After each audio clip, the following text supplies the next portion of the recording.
জান্নাতের সবচেয়ে নিচের মানুষকে আল্লাহ কি দেবেন? দুনিয়ার সবচেয়ে বড় রাজার রাজত্বের 10 গুণ।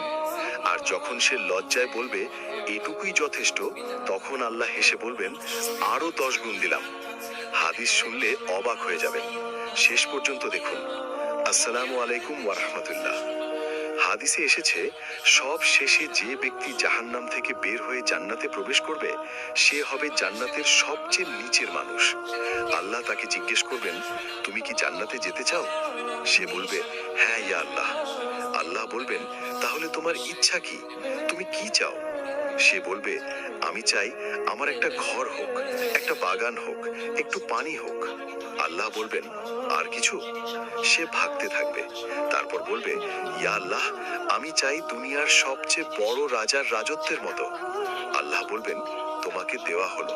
শুধু তাই না, তার সাথে আরো